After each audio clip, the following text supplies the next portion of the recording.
नमः हरे हराय नमः। हरे कृष्णा। आज हम भगवत गीता अध्याय 8 श्लोक नंबर 22 सीखेंगे। चलिए शुरू करते हैं। पुरुषः स परः पार्थ भक्त्या लभयस्त्व अनन्यया यस्यान्तः स्थानि भूतानि येन सर्वं निदं ततम्। अब हम इसे धीरे धीरे बोलकर समझते हैं। पुरुषः स परः पार्थ भक्त्या लभयस्त्व अनन्यया यस्यान्तः स्थानि भूतानि येन सर्वम इदं ततम्। अब हम इसे फिर से गाते हैं। पुरुषः स परः पार्थ भक्त्या लभयस्त्व अनन्यया यस्यान्तः स्थानि भूतानि येन सर्वं निदं ततम्।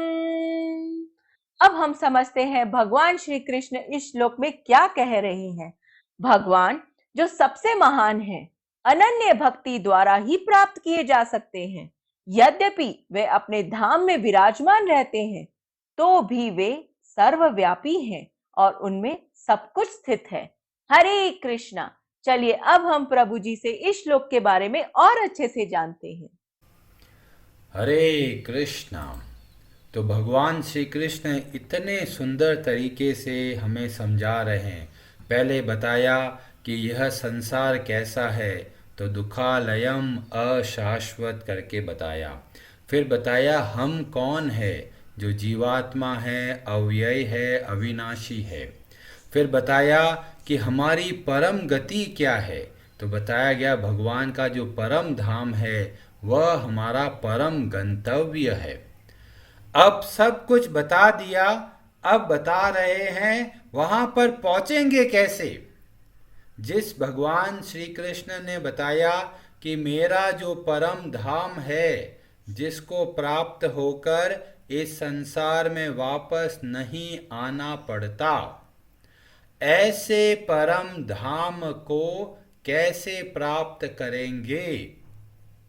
तो यह बात को समझाते हुए भगवान श्री कृष्ण बोलते हैं भक्तया लभ्य, भक्ति के द्वारा प्राप्त होते हैं। कैसी भक्ति?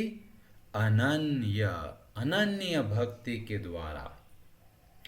और किसको प्राप्त करते हैं? पुरुषः स परः, परम पुरुष को प्राप्त करते हैं। अब कई लोग जो भगवद गीता को अच्छे से नहीं समझते, वो परम पुरुष किसी और को बोलते हैं और कहते हैं कि जो श्री कृष्ण है वे तो एक हमारे तरह व्यक्ति है, उनको ज्ञान दिया और वही ज्ञान उन्होंने बोला, पर वास्तव में परम पुरुष तो कोई और है। और लोग अपने हिसाब से कुछ किसी को भी परम पुरुष बोलने लग जाते हैं। पर जब हम भगवत गीता को सावधानी से समझते हैं तो वहां पर हमें पता चलता है परम धाम वह किसका है? मेरा, मतलब भगवान श्री कृष्ण का है। जो परम धाम है वो भगवान का है। तो वास्तव में जो परम पुरुष वहां निवास करते हैं वे कौन हुए? स्वयं भगवान श्री कृष्ण। फिर भी लोग इसको बहुत गलत तरीके से लेते हैं और सोचते हैं भगवान श्री कृष्ण के ऊपर भी कोई और है जो भगवान श्री कृष्ण को प्रेरणा दे रहा है, और भगवान श्री कृष्ण जब चले जाते हैं तो भी वो वास्तव में परम पुरुष नित्य निवास करते हैं। पर वो भूल जाते हैं भगवद गीता के 7वें अध्याय के 7वां श्लोक, जहां पर बोला गया मत्तः परतरम न अन्यत् किंचिद अस्ति धनंजय। भगवान श्री कृष्ण स्पष्ट शब्दों में बोल रहे हैं कि उनसे ऊपर और कोई नहीं है। कई लोग बोलते हैं कि उनके ऊपर निराकार ब्रह्म है, तो भगवान इस श्लोक के माध्यम से स्पष्ट कर देते हैं कि वह गलत धारणा है कि भगवान श्री कृष्ण के ऊपर कोई है। 14वें अध्याय में भगवान स्पष्ट शब्दों में बताएंगे, ब्रह्मणो ही प्रतिष्ठा अहम। जिस निराकार ब्रह्म की बात लोग करते हैं, उनका आश्रय भी भगवान श्री कृष्ण है। और यहाँ पर जब पुरुषः परः, परम पुरुष की बात की जा रही है, वे कोई और नहीं, साक्षात स्वयं भगवान, भगवान श्री कृष्ण हैं। तो भगवान श्री कृष्ण का धाम है, भगवान श्री कृष्ण वहाँ नित्य निवास करते हैं, और हमारा परम गंतव्य, हमारा जाने का उद्देश्य वही है। तो कैसे पहुंचेंगे? भक्तया अनन्या, अनन्य भक्ति के द्वारा हम भगवान श्री कृष्ण तक पहुंच सकते हैं। और इसमें प्रभुपाद जी बहुत अच्छे तरीके से बताते हैं, वैकुंठ के लोकों में बहुत सारे ग्रह है, लोक है, और हर एक लोक में भगवान के चतुर्भुज रूप निवास करता है। और यहाँ पे जैसे नाम बताया, पुरुषोत्तम, त्रिविक्रम, केशव, माधव, अनिरुद्ध, ऋषिकेश, संकर्षण, प्रद्युम्न, श्रीधर, वासुदेव, दामोदर, जनार्दन, नारायण, वामन, पद्मनाभ। बहुत सारे वैकुंठ में लोक है जहाँ पर भगवान नित्य निवास करते हैं। जैसे नरसिम्हा देव सदैव अपने लोक में निवास करते हैं, और जब इस ब्रह्मांड में प्रकट होना होता है तो वे वैकुंठ के अपने लोक से यहाँ पर पधारते हैं। ऐसा नहीं है कि यहाँ पर आने के लिए शरीर धारण किया और जाने के बाद में शरीर खत्म हो गया, नहीं।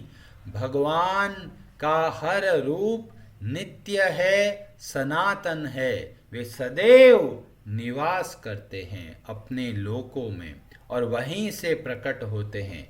तो जब वराह देव का प्राकट्य होता है तो दिखेगा कि अरे वराह देव तो ब्रह्मा जी के नाक से उत्पन्न हुए, नहीं, वह वहां से दिखाई दिए आ रहे हैं, पर वो वास्तव में अपने जो लोक है वैकुंठ के अंदर वहीं से प्रकट होते हैं। और इसलिए हमें इस बात का ध्यान रखना है कि हम वास्तविक रूप से भगवान के धाम के रहने वाले हैं, और यहाँ पर अपनी गलत इच्छाओं की वजह से संसार में आ गए हैं और इसीलिए दुख पाते हैं। बहुत सारे लोग ऐसे भी हैं जो भक्ति को तोड़ मोड़ कर पेश करते हैं। वो बोलते हैं, अरे देखो यहाँ पे जो भक्ति लिखा है उसका मतलब ऐसा होता है, वैसा होता है, तरह तरह के अपने मन से ही सोचते हैं कि भक्ति का मतलब यह होता है। पर हमको ऐसे भक्ति नहीं करनी है। हमें भक्ति करनी है जो भगवान के भक्तों ने हमें सिखाया।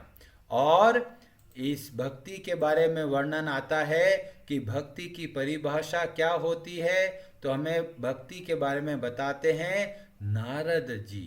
नारद जी भगवान के बहुत प्रिय भक्त हैं, बहुत बड़े आचार्य हैं भक्ति के, और उन्होंने भक्ति की परिभाषा बताई और वही वास्तविक परिभाषा है।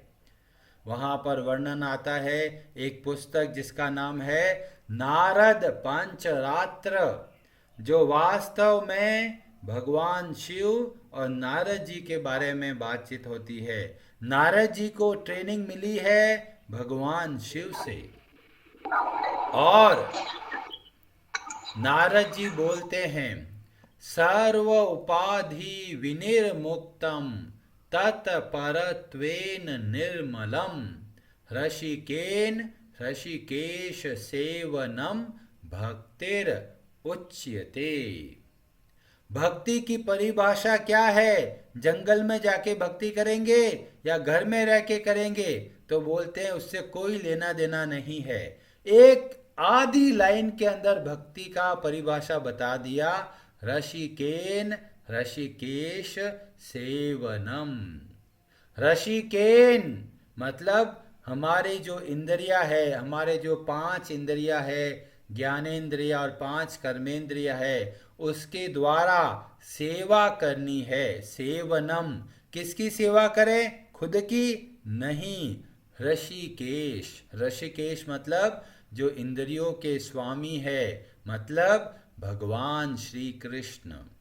जब हम अपने शरीर से, अपने पांचों इंद्रियों से, मन से और बुद्धि से जब भगवान श्री कृष्ण की सेवा करते हैं तो वह भक्ति कहलाता है। इसीलिए घर में रहते हुए भी हम आराम से भक्ति कर सकते हैं, क्योंकि मैं नहीं बोल रहा, ये नारद जी बोल रहे हैं, भक्ति के महान आचार्य। तो क्या करना है? अपनी आंखों को भगवान की सेवा में लगाना है, जीभ को भगवान की सेवा में लगाना है, नाक को, त्वचा को, कानों को, हाथों को, पाँव को, इन सब को भगवान की सेवा में लगाना है। मन को भगवान की सेवा में लगाना है, बुद्धि को भगवान की सेवा में लगाना है। जब इस तरह से सेवा करते हैं तो वह जो कार्य है वह वास्तविक रूप से भक्ति कहलाता है। ऐसा नहीं थोड़ी देर के लिए गए मंदिर, आ गया जी, हमारी तो भक्ति पूरी हो गई। नहीं, भगवान ने बोला था निरंतर तस्मात् सर्वेषु कालेषु माम अनुस्मर युध्य च। बुद्धि के द्वारा भगवान की सेवा कैसे करेंगे? जब भी आप निर्णय लें तो निर्णय ऐसा लीजिए जिसके द्वारा हमें भक्ति में आगे बढ़ने का अवसर मिले। जैसे हर रोज सुबह आप लोग एक निर्णय लेते हो, थोड़ी देर और सो जाऊं या कथा सुनूं। मन बोलेगा अरे रात को लेट हो गए थे, आज सो जाते हैं। और कथा, अरे वो तो YouTube पे है ना, दोपहर को आराम से सुनेंगे ना।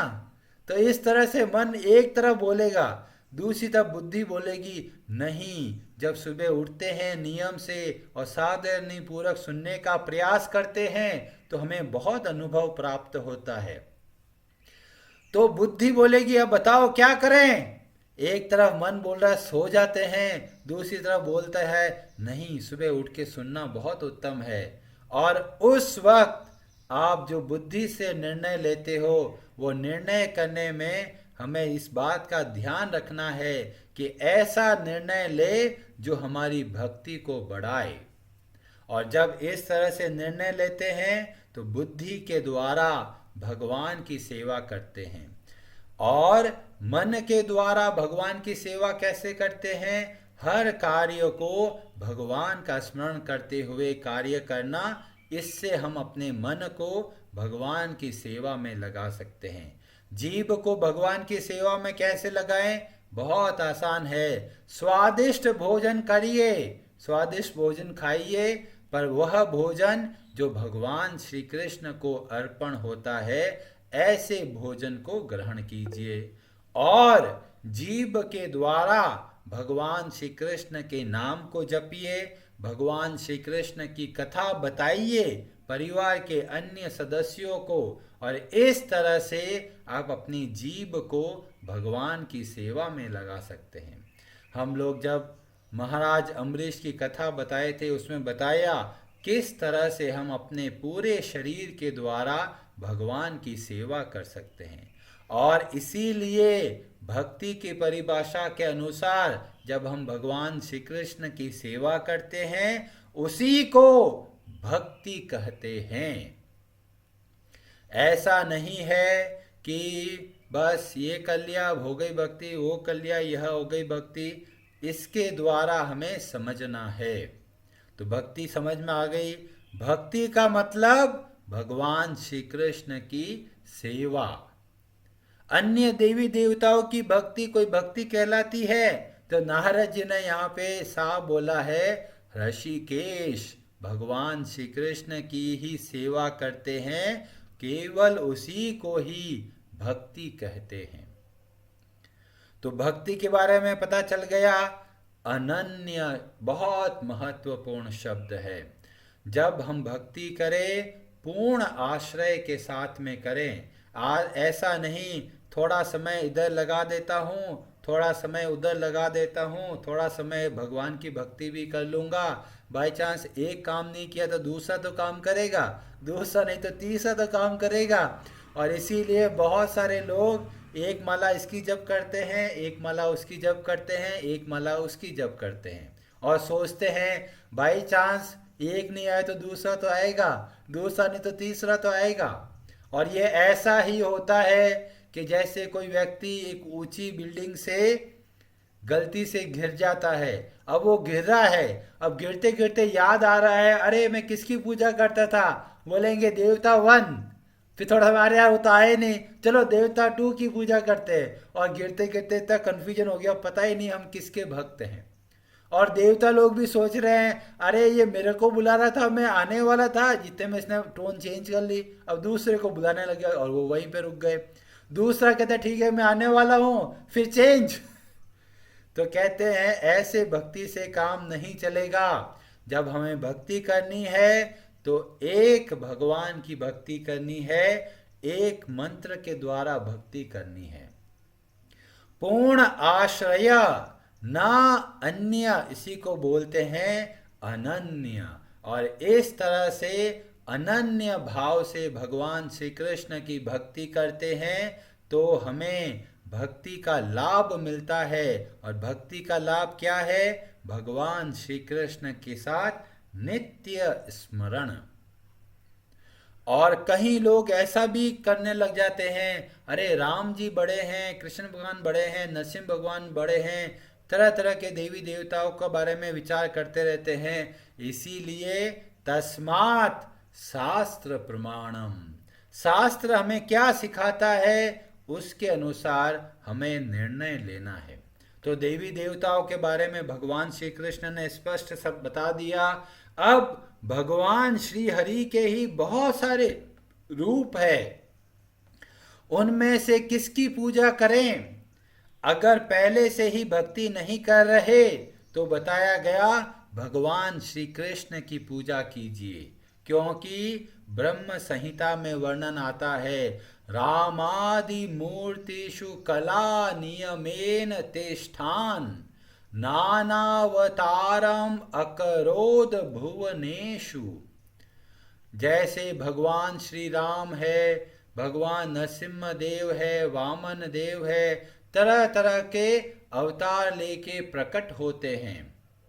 फिर आगे वर्णन आता है किंतु कृष्णः स्वयं संभवात परमः पुमानयो।